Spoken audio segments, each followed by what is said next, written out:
नमस्कार, द लक्ष्य एक्सप्रेस में आपका स्वागत है। मैं हूं आपके साथ रूबी और आइए शुरुआत करते हैं खबरों की। आज जब भारत विकसित बनने की एक नई यात्रा पर निकल पड़ा है तो रामनाथ गोयनका जी की विरासत और भी प्रासंगिक है। रामनाथ जी ने अंग्रेजों की गुलामी से डटकर टक्कर ली। उन्होंने अपने एक संपादकीय में लिखा था, मैं अंग्रेजों के आदर्श पर अमल करने के बजाय अखबार बंद करना पसंद करूंगा। इसी तरह जब इमरजेंसी के रूप में देश को गुलाम बनाने की एक और कोशिश हुई, तब भी रामनाथ जी डटकर खड़े हो गए थे। और ये वर्ष तो इमरजेंसी के 50 वर्ष पूरे होने का भी है। और इंडियन एक्सप्रेस ने 50 वर्ष पहले दिखाया है कि ब्लैंक एडिटोरियल भी जनता को गुलाम बनाने वाली मानसिकता को चुनौती दे सकते हैं। साथियों, आज आपके इस सम्मानित मंच से मैं गुलामी की मानसिकता से मुक्ति के इस विषय पर भी विस्तार से अपनी बात रखूंगा। लेकिन इसके लिए हमें 190 इयर्स पीछे जाना पड़ेगा। 1857 के स्वतंत्रता संग्राम से भी पहले वो साल था 1835।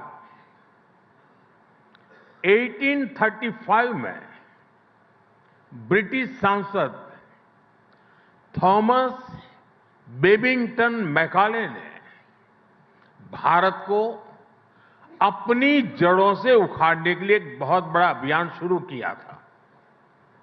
उसने ऐलान किया था, मैं ऐसे भारतीय बनाऊंगा, वो दिखने में तो भारतीय होंगे लेकिन मन से अंग्रेज होंगे। और इसके लिए मैकाले ने भारतीय शिक्षा व्यवस्था में आमूलचूल परिवर्तन नहीं बल्कि उसका समूल नाश कर दिया। खुद गांधी जी ने भी कहा था कि भारत की प्राचीन शिक्षा व्यवस्था एक सुंदर वृक्ष थी जिसे जड़ से हटाकर नष्ट कर दिया। साथियों, भारत की शिक्षा व्यवस्था में हमें अपनी संस्कृति पर गर्व करना सिखाया जाता था। भारत की शिक्षा व्यवस्था में पढ़ाई के साथ ही कौशल पर भी उतना ही जोर था। इसलिए मैकाले ने भारत की शिक्षा व्यवस्था की कमर तोड़ने की ठानी और उसमें सफल भी रहा।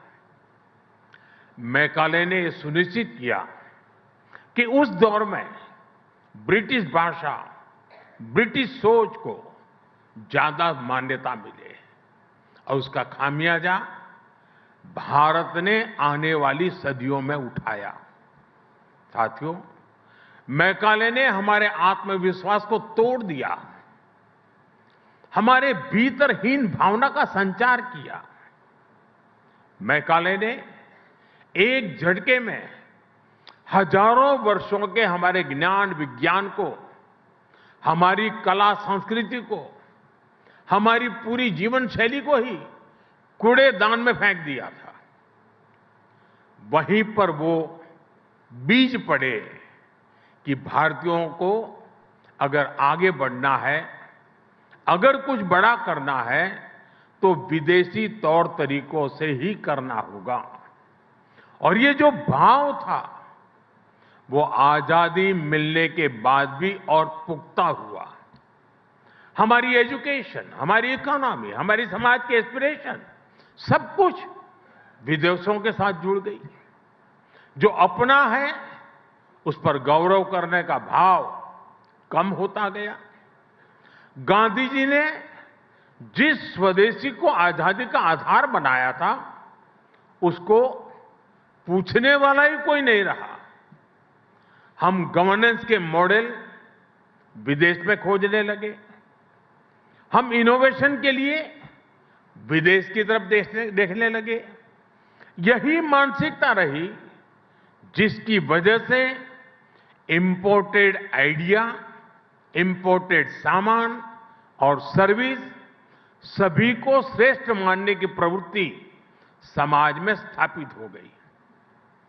साथियों, जब आप अपने देश को सम्मान नहीं देते हैं तो आप स्वदेशी इकोसिस्टम को नकारते हैं, made in India manufacturing ecosystem को नकारते हैं।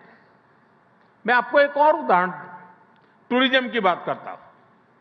आप देखेंगे कि जिस भी देश में टूरिज्म फला फूला वो देश, वहां के लोगों को अपनी ऐतिहासिक विरासत पर गर्व करते हैं। हमारे यहां इसका उल्टा ही हुआ। भारत में आजादी के बाद अपनी विरासत को दुत्कारने के ही प्रयास हुए। जब अपनी विरासत पर गर्व नहीं होगा तो उसका संरक्षण भी नहीं होगा। जब संरक्षण नहीं होगा तो हम उसको ईंट पत्थर के खंडहरों की तरह ही ट्रीट करते रहेंगे, और ऐसा हुआ भी। अपनी विरासत पर गर्व होना टूरिज्म के विकास के लिए भी आवश्यक शर्त है। साथियों, ऐसे ही स्थानीय भाषाओं की बात है। किस देश में ऐसा होता है कि वहां की भाषाओं को दुत्कारा जाता है? जापान, चीन और कोरिया जैसे देश, जिन्होंने देश के अनेक तौर तरीके अपनाए, लेकिन भाषा फिर भी अपनी ही रखी, अपनी भाषा पर कॉम्प्रोमाइज नहीं किया। इसलिए हमने नई नेशनल एजुकेशन पॉलिसी में स्थानीय भाषाओं में पढ़ाई पर विशेष बल दिया है। और मैं बहुत स्पष्टता से कहूंगा,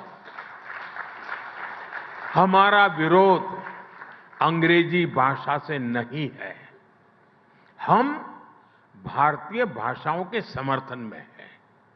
साथियों, मैकाले द्वारा किए गए उस अपराध को 1835 में जो अपराध किया गया, 2035 10 साल के बाद 200 साल हो जाएंगे। और इसलिए आज आपके माध्यम से पूरे देश से एक आह्वान करना चाहता हूं। अगले 10 साल में हमें संकल्प लेकर चलना है कि मैकाले ने भारत को जिस गुलामी की मानसिकता से भर दिया है, उस सोच से मुक्ति पाकर के रहेंगे। 10 साल हमारे पास बड़े महत्वपूर्ण हैं।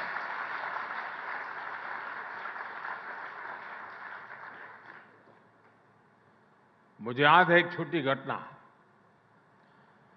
गुजरात में लेप्रेसी को लेकर के अस्पताल बन रहा था,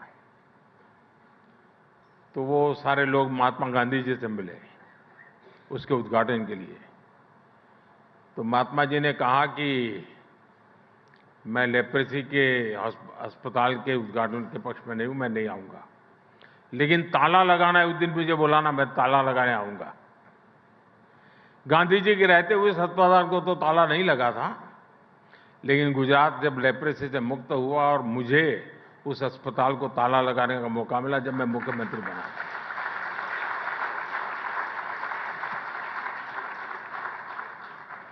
1835 से शुरू हुई यात्रा 2035 तक हमें खत्म करके रहना है जी।